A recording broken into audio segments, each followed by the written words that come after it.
Welcome to this very special edition of the Real Deal Podcast. I'm your host, Cyril Gerald Quinn, episode 1013, Best of the 21st Century. I'm semi off vacation, not fully off vacation, but semi off vacation to continue this series as we look at the best of the 21st century in the world of movies, sports, and pop culture. This evening, I should say, we're looking at the 2007 Western 310 to Yuma. It is a movie, of course, that starred Russell Crowe, Christian Bale, a great ensemble cast, Ben Foster, Peter Fonda, Gretchen Mol. So it was just a tremendous cast.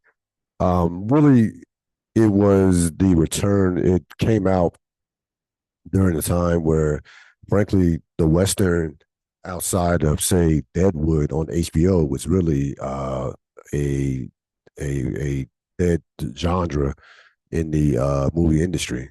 But this was 2007, without question, resurrected the Western, at least for a small time period. Um, you had, and one of the reasons that this movie I think is underappreciated, not underrated, but underappreciated, it came out in 2007. 2007, as we have done and repeatedly said on this program, as we had done this series for the past couple months, 2007 is one of the best movie years in the past. I would say 30 years or 30 to 40 years. Y'all could put 2007 against any movie year in recent memory. It comes out. It comes out sandwiched between two classic westerns, and again one of the great movie years that we've seen in the last 30 years. Remember, 2007, you had There Will Be Blood. Daniel Day-Lewis, of course, went to Oscar for that. Then you had No Country for Old Men, which won Best Picture. Now, I don't consider those two movies classic westerns, but they were westerns. Like, they were a form of western.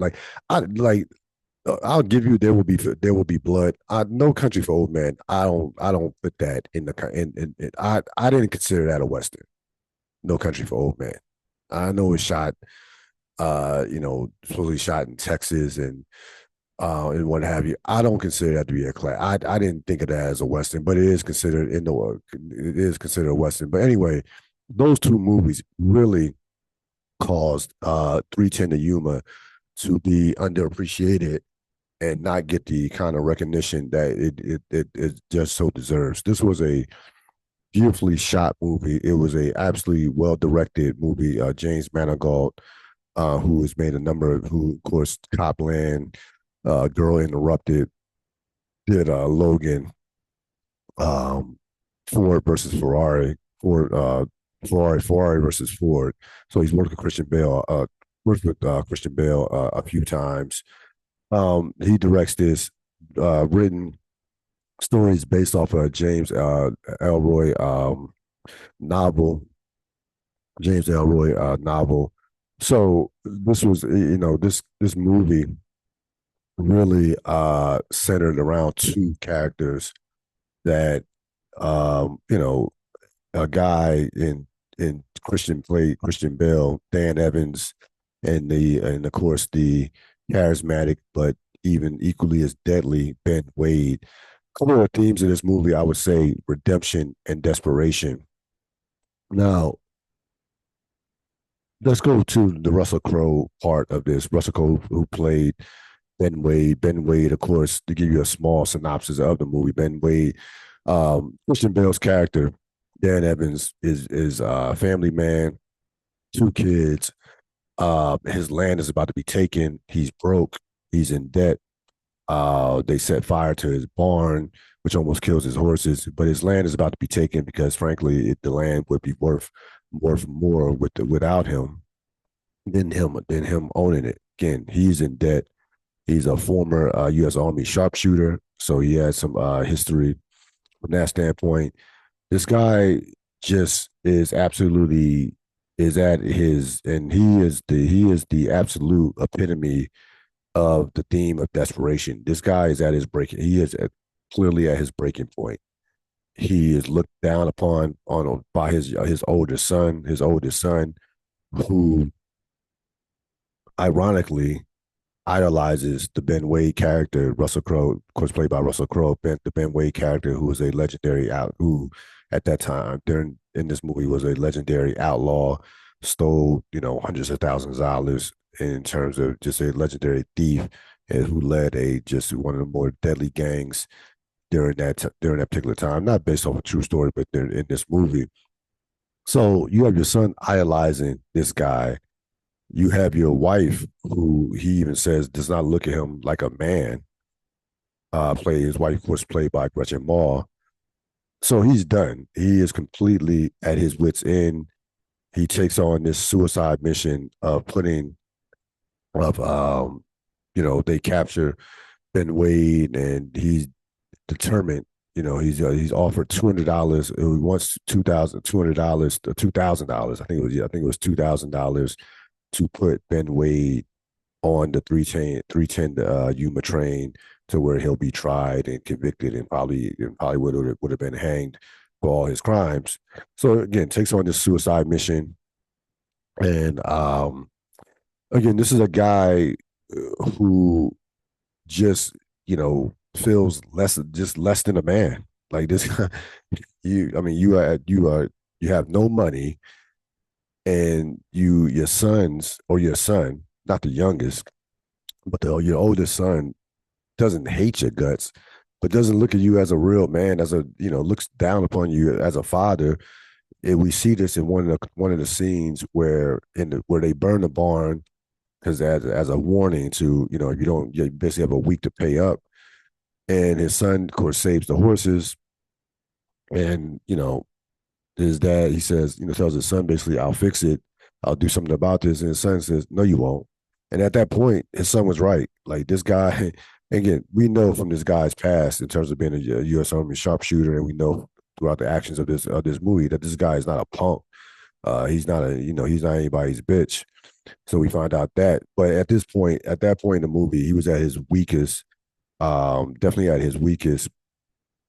And you contrast that to the Russell Crowe character. This Russell Crowe, of course, is a legendary actor. Both of these actors were at different parts of their career. This is probably the end of Russell Crowe's dominance as probably maybe the number one guy in Hollywood. When you look at what he did from '99 to 2007, he has a resume from '99 to 2007. Crowe,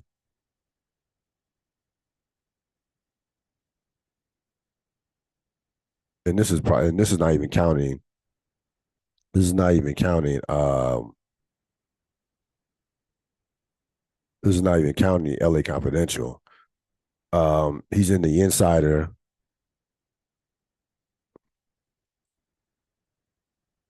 He's in he goes The Insider. Um, Pull it up here real quick. He goes. Well, we'll put aside Mystery Alaska. That came out in '99. The Insider, Gladiator, Proof of Life, Beautiful Mind, Master and Commander, Cinderella Man, A Good Year, and 310 to Yuma. And of course, also American Gangster. So you're talking about he gets nominated for an Oscar 3 straight years between '99 and 2001. Probably should have won for Beautiful Mind, but that's a whole other story. He wins for Gladiator. Um, and he's in 2007, he's in 310 to Yuma and American Gangster. After that, the pickings have been basically slim for Russell Crowe for the most part uh in these last 16, 17 years. But by time, but you go on that run from '99 to 2007, like that 8 year run is probably one of the greatest one of the best runs that actors had uh in probably 30 years. Like you're talking about comparing him to the Tom Hankses of the world, the Denzel Washingtons, as far as the type of run that they were on in terms of producing these critical roles as well as blockbuster movies. Um, so you look at that versus so he's that this movie along with American Gangster probably ended was probably the last of that was definitely the last of that particular legendary run that he has. This is one of his underappreciated understated performances the as far as him getting the type of credit that he deserved. He made this movie. This was the Ben Wade, this character, the charisma, the intelligence. You knew this guy was a ruthless killer, but he was charming. He could read a room, and constantly throughout this movie, he knows about he either knows about the characters that were around him, or within minutes of being around you, he could pick you apart, take you apart psychologically, and know what you're all about, or know what you're not about. So this was a very layered character, and again, one of the more underappreciated roles for Russell Crowe. He does not get. He probably could have got an Oscar nomination. I mean, I, I don't know if this was an Oscar worthy performance, but it was a performance that again, when you've made so many big time movies that he's made, it's easy for a performance like this to get lost. But it is a performance certainly that he does not get enough credit for. Now you compare that to Christian Bale. Christian Bale, of course, we saw American Psycho comes out in 2000. Um, he has American Psycho comes out in 2000, and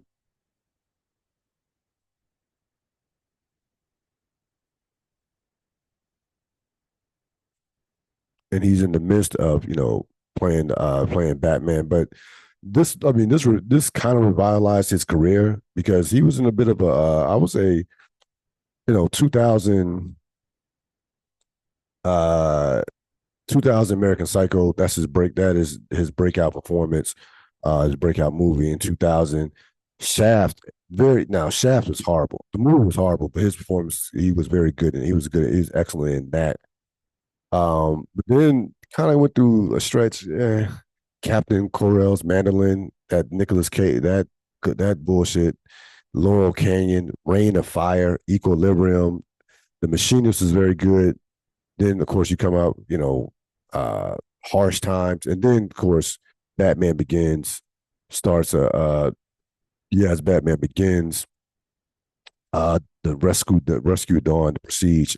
So you can make a case that he was in maybe a point in his career where he was not where he wasn't popping like that, and this kind of resurrected his career. And from then on, he goes 310 to Yuma, the Dark, I'm Not There, The Dark Knight, Terminator Salvation, Public Enemies, The Fighter, which he won an Oscar for, Flowers Award, Dark Knight Rises, Out of the Furnace, American Hustle, The Big Short, which he got nominated for Oscar.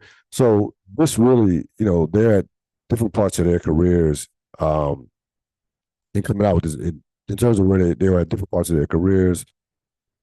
Crow, the end of his prime, so to speak, and Christian Bale kind of in the midst of maybe a down period that would change,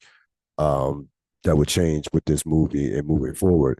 Again, this movie grossed 55. This movie had a budget of $55 million. It grossed 71 million. Again, this movie, what killed this movie was that was the fact of timing, and the fact that again 2007. You got to remember 2007. What comes out in 2007? You have so many hits. There was so many great movies across all genres. With westerns, and we talk about American Gangsters, Super Bads. There was so many. I mean, 2007 is a landmark year in terms of cinema, and this movie kind of got lost. Had a couple good weekends at the box office. Did relatively, I mean, $71 million on a $55 million budget is that's okay. Um, but it was not. This movie comes out at a different time. Maybe that 71 million is like 100 million. Um, a couple of things that came out of this movie. Tom Cruise had an interest in playing the Ben Wade character. I don't see that. I couldn't. I just could. this I mean this role is Russell Crowe all the way. I mean this is Russell Crowe. This is his the charisma, the just this is all Russell Crowe. I could not see Tom. I can't see Tom Cruise in the western. To be honest with you, I just couldn't. I could not fat see Tom Cruise and be in a western at all. Um, you have this movie when you look at the legacy of this movie. I think that it should be given credit, a ton of credit for revitalizing the Western genre for at least a couple of years. Um, Remember, it was a cold stretch in Hollywood for Western movies in the early 2000s, and even going back to the late 90s. You had Tombstone '93. You had, of course, Unforgiven in '92.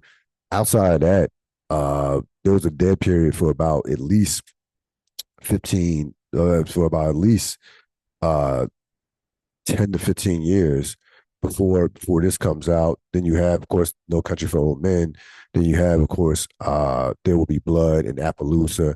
2010, you have True Grit, which was a great movie. And after that, it kind of died. It kind of went away again. But this movie should be given, I think this movie should be given all the credit for bringing back the Western, that classic Western, where you have the antagonist and you have the story of, morality.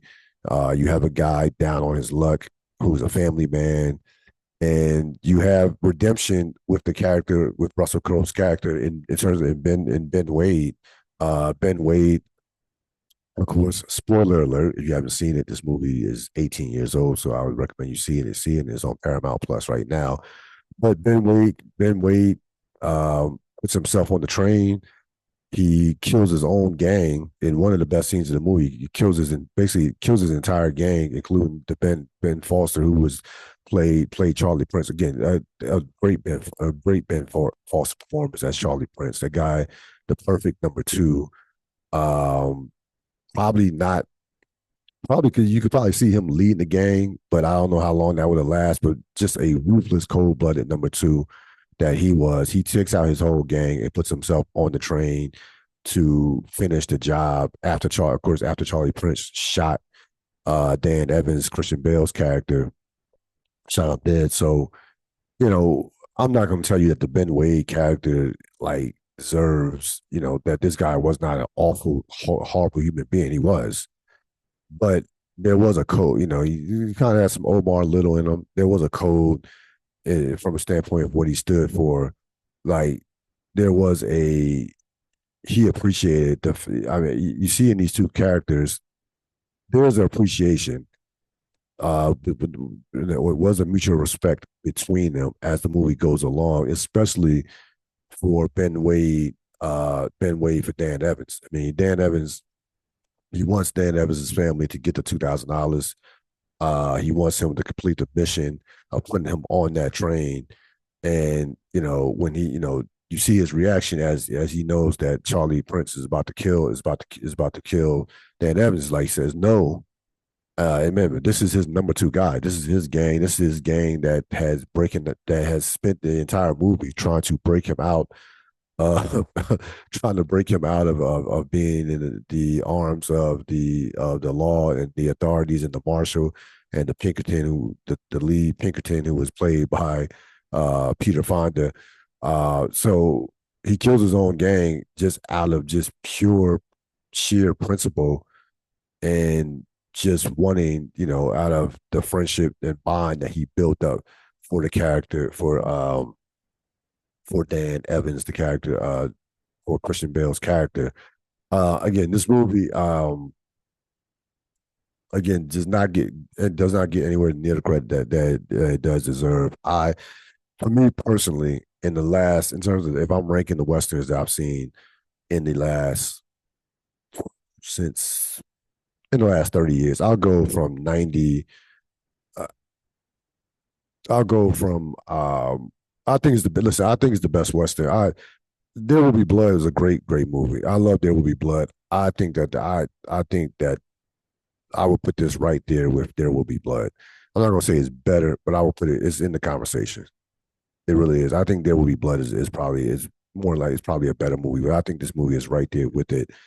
I don't put it on par with Tombstone or Unforgiven. It's not on that level in terms of Western, but it's in the conversation with There Will Be Blood, True Grit, uh, True Grit. I don't consider again No Country for Old Men a Western in my opinion. So this movie, I mean, this is a to me this was a classic a classic Western, and has to be given extra credit considering that the Western genre up until that point up to the point of this movie's being released was really dead in the water. Russell Crowe's character is the MVP of this movie. He controlled every scene that he was in. Just being able to just mentally take people apart. There were scenes where the scene before he kills the Pinkerton Peter Fonda, whose character name was Byron, basically says, I don't know. I'm not talking to you because you're just not interested in me. You're like a one note. You're like one note, and I mean, he could just take you apart with his words, with his dialogue. Um, Ironically, a man of, you know, was quoting Bible scriptures throughout the course of the movie. Somebody who was this didn't who came off as moral at times, but it was a cold blooded thief and killer. So a very complex, layered character, a guy again, a killer that you can somewhat even root that you can that was easy to root for in certain cases.